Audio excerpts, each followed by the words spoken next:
What's up, tribe? How you guys doing? Go ahead and hit that subscribe button. I hope you like this video. This is your review for Belle Collective Season 2, Episode 24. Now, listen, I absolutely hate this Part 1, Part 2 stuff. Let's just give me a whole new season. It totally throws things off on my DVR, and it just wreaks havoc, okay? So can we just stop it? It's just Season 3. Either way, we start this episode off with the worst kept secret. Tamra is pregnant. Congratulations. This is something you've been talking about since the beginning of season 1. You want to have this baby. You going through this process.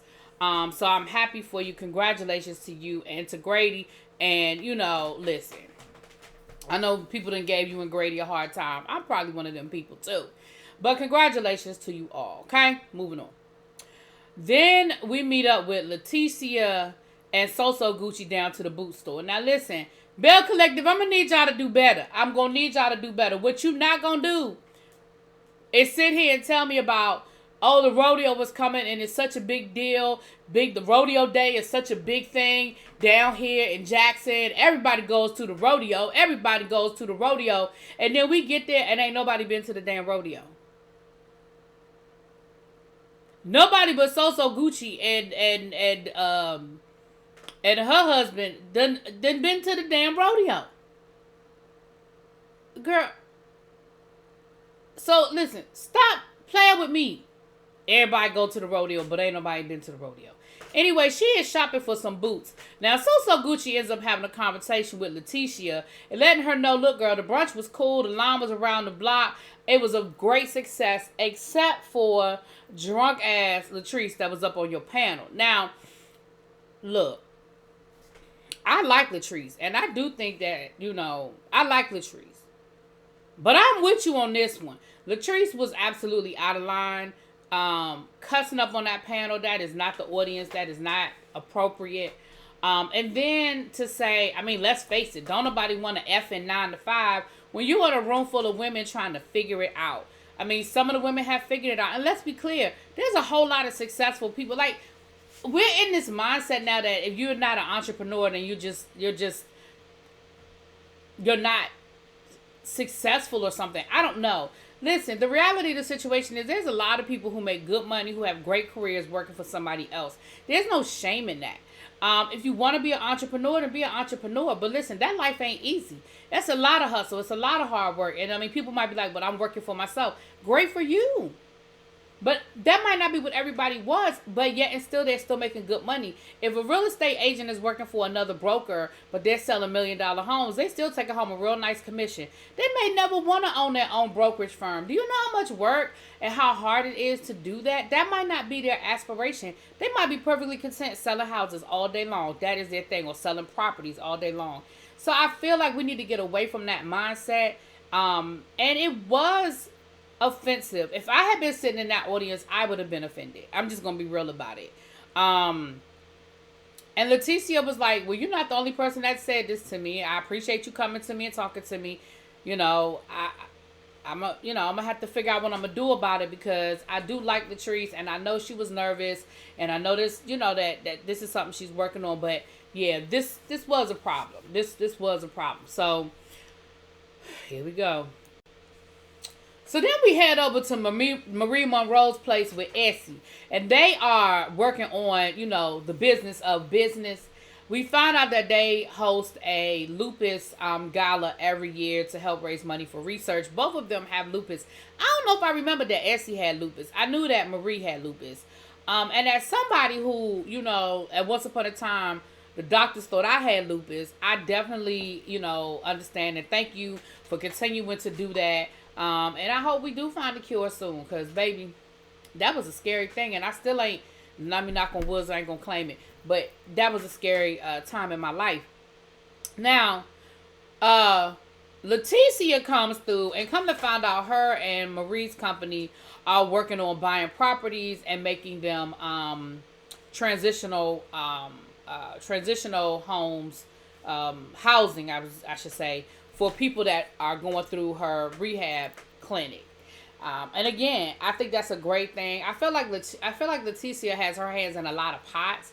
I hope she's not spreading herself too thin and doing too many different projects, and so that focus on the projects, but I do think that's a great endeavor, buying up property and creating spaces for people who are trying to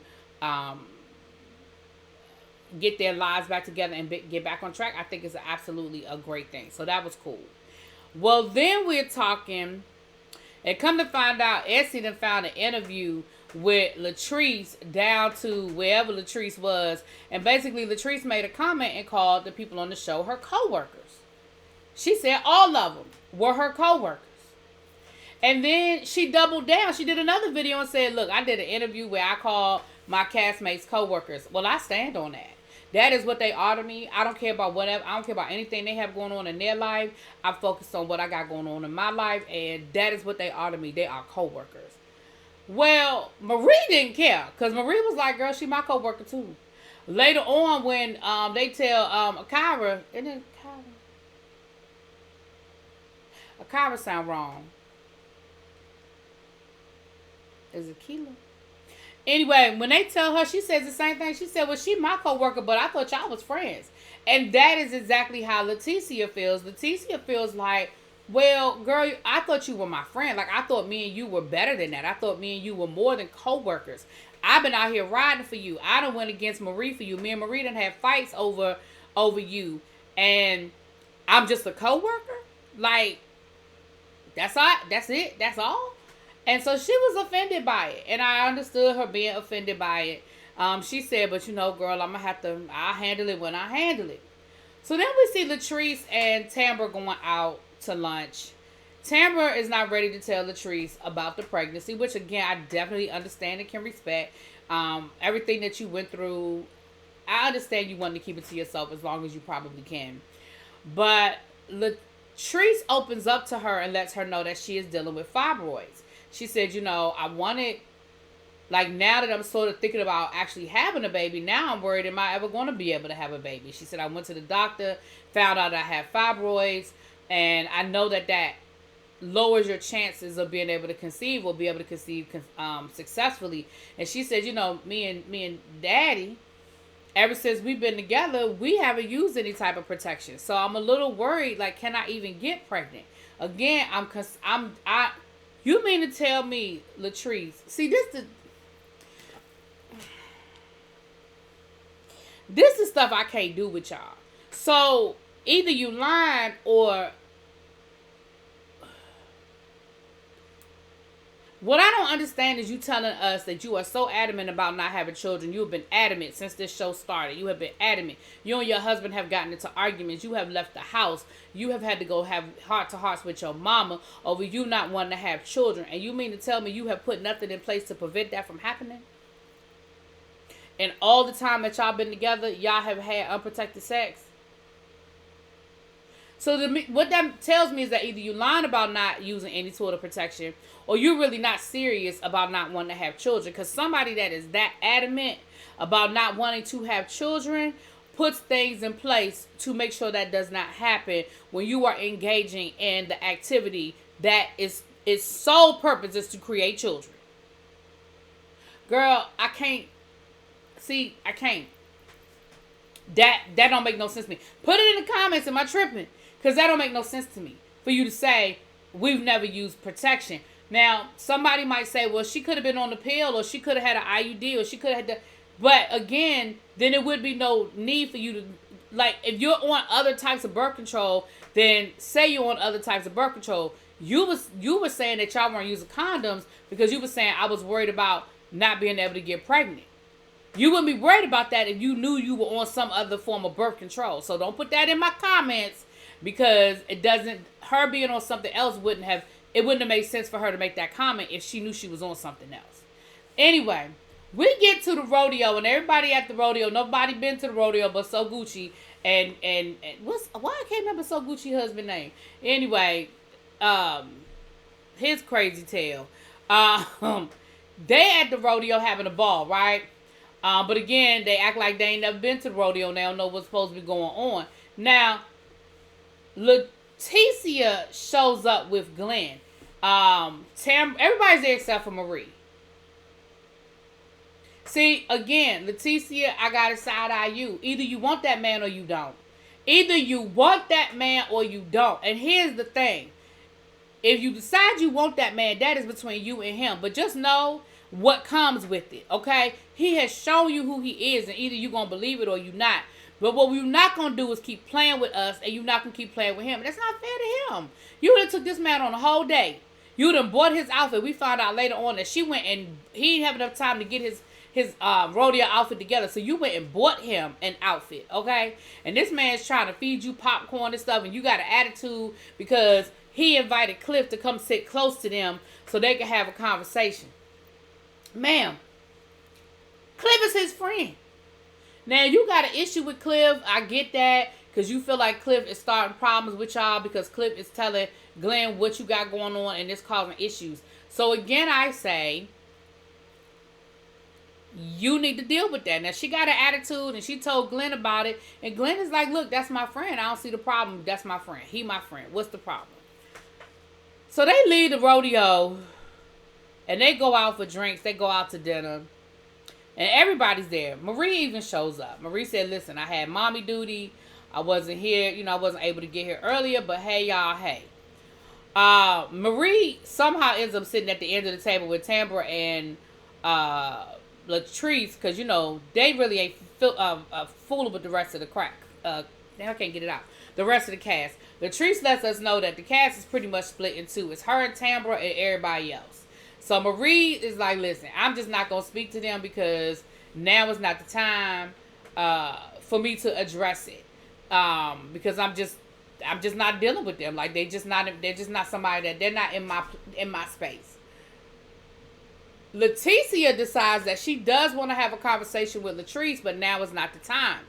And she lets the rest of the ladies know what happened with the interview and how she felt about that, and how she felt like, you know, Latrice is acting real funky, and how, you know, and then she talks to them about the whole Glenn situation, and how she has an issue with Glenn and Cliff, and how Cliff is all in their business, all in their situation about whether they trying to be friends again, I mean, be a couple again, and she feels like Cliff is inserting himself in a space where he don't need to insert himself, and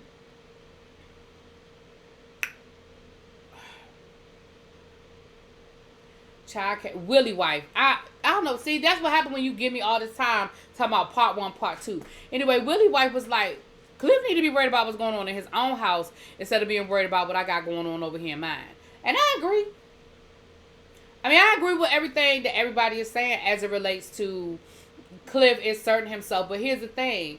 Glenn is allowing Cliff to insert himself because Leticia has been very clear on how she feels about Cliff and Cliff being involved in their conversation and being involved in their relationship. So then Marie and Glenn end up having a conversation, and Marie is like, I don't understand why you have an issue with me and Leticia's friendship, but you and Cliff are so close. And he was like, well, that's different. That's different. What me and Cliff doing, that's different than what you and her got going on. Because, you know, he insinuated that Marie was trying to, you know, be a scissor sister to Latrice, just like the rumors about her and Essie. That's what he has said to her. He said, you out here trying to help my wife get whole apartments to be able to leave me. Sir, according to her, she ain't even living at home now. Now, I don't know if that's true. But... So you blaming Marie for her going out and trying to find another space to live. Okay. But it's okay for Cliff to be creating all kinds of strife in y'all relationship. But Marie is the problem. Okay, child. You entertaining other women in your marriage, that wasn't a problem. That's not an issue. Okay, then. So that is pretty much how everything went down to the rodeo. So then we see Latrice going to visit Leticia, and she's going to see her to help her because she's giving a speech at the cosmetology school down to the community college. Now, here is my issue with this whole conversation. Leticia, you addressed what needed to be addressed, and you were very clear and succinct in what you said. My problem with you, though, ma'am, is I feel like you went from A to Z. Like you were talking to her like this, and then you started screeching at her, and it put her on defense, and then it nothing was accomplished. So you said to her, Latrice, I want to thank you for coming to speak at my brunch. I really appreciated your time. But a few things that you said offended some people. And I just want to let you know that when you make comments about people working 9 to 5s, that can be offensive. Latrice was like, I said something about people working 9 to 5s? She was like, yes, you did. And that's offensive. Well, I didn't mean it like that. I mean, my mama working 9 to 5. My sister works a 9 to 5. I didn't mean to be offensive. And then Latrice went, well, you know you was offending people. You can't say that kind of stuff. You was cussing and you was drink. Like, if it were me, I immediately would have been defensive as well. You should have kept that same tone. Because I feel like, I don't know. I ain't going to say I feel like she was hearing you because I don't know what she did. Because then she turned around and doubled down on it after she said, well, I didn't mean it like that. Then she said, well, I mean, most people don't want to be in 9 to 5s. See, you can't say that. That's the problem. You are there to talk on women's empowerment. You are there to empower women no matter where. You are there to help them figure out that next step. And if the next step is entrepreneurship, fine. But you just can't come out the gate talking about you. I mean, don't nobody want no effing 9 to 5. Again, I would have been offended.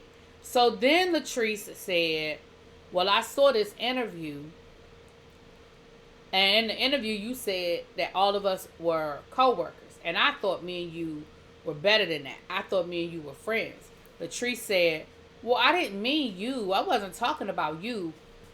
Again, you could have kept that same tone and said, but that's what you said. See, again, words mean things. And when you say none of these women I care anything about and all of them are co-workers, that included me. And I was hurt and offended with it. And then you doubled down on it. So is that how you really feel? No. Here go Latrice. Well, you said, and all these things I done for you, and I've been out here arguing with Marie, and again, I'm shutting down, because now I feel like you're yelling at me. Again, I feel like Latrice was wrong for saying it if she didn't mean it, and I do feel like Latrice was offensive in what she said on that panel. However, I probably would have shut down just like Latrice shut down, because I felt like Leticia started yelling at her. And that's how I would have received it. And so Latrice was like, well, this conversation's over and I'm shutting it down. I don't blame you. I don't blame her and I don't blame it.